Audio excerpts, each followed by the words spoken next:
আসসালামু আলাইকুম। আজ আমি আপনাদের সামনে এমন একটা রেসিপি নিয়ে হাজির হয়েছি যে এটা একটা ইয়ামি নাস্তা। এটার মধ্যে ভেজিটেবল অ্যান্ড চিকেন আছে। এই নাস্তাটা দিয়ে মেহমানদেরকেও আপ্যায়ন করতে পারবেন, আবার বাচ্চাদের টিফিনেও দিতে পারবেন, আবার বাসায় নিজেরাও খেতে পারবেন, অথবা গরম পোলাওয়ের সাথে খেতেও কিন্তু অনেক ভালো লাগে। এখানে আমি এক বাটি চিকেন নিয়েছি, হাড় ছাড়া।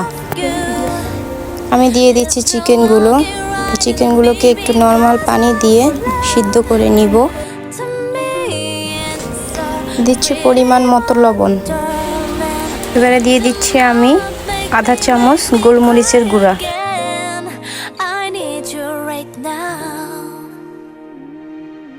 এখানে নিয়েছি আমি 3 রকমের সবজি আছে, গাজর, আলু আর বাঁধাকপি। তো এখন আমি ওই সবজিগুলো এই চিকেনের মধ্যে দিয়ে দেব।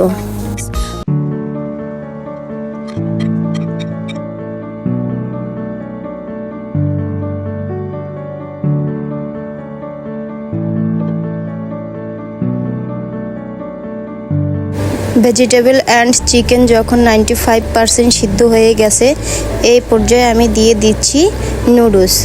আর আপনারা এক্ষেত্রে কিন্তু নুডলস না দিয়ে পাউরুটি ইউজ করতে পারেন, বাট আমার মনে হয় নুডলসটা দিলে একটু বেশি মজা লাগে, তাই আমি নুডলস দিয়ে দিচ্ছি। তো পুরোপুরি কুক করা হয়ে গেছে, এখন আমি এটাকে ঠান্ডা করে নিব।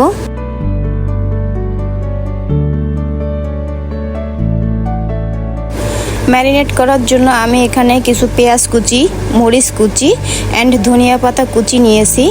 এবার এটাকে একসাথে আমি দিয়ে দিব।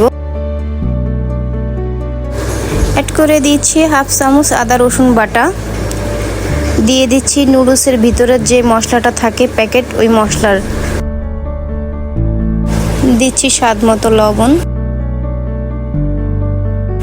দিচ্ছি সামান্য হলুদের গুঁড়া অ্যান্ড স্বাদ মতো মরিচের গুঁড়া। দিয়ে দিচ্ছি একটা ডিম। এবার এটাকে আমি খুব সুন্দর করে মেখে নিব।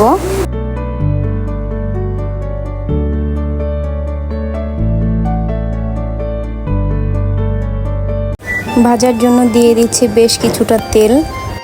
এবার গোল গোল শেপে কিন্তু দিয়ে দিচ্ছি।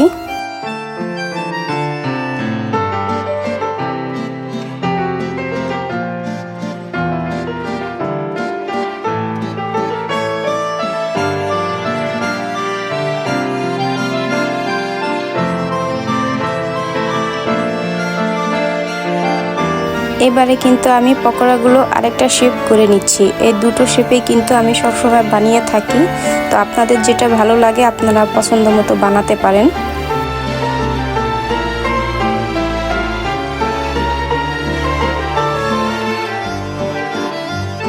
আপনারা বাসায় অবশ্যই ট্রাই করবেন healthy and tasty chicken vegetable pakora. রেসিপিটা ভালো লাগলে অবশ্যই একটা লাইক দিয়ে দিবেন।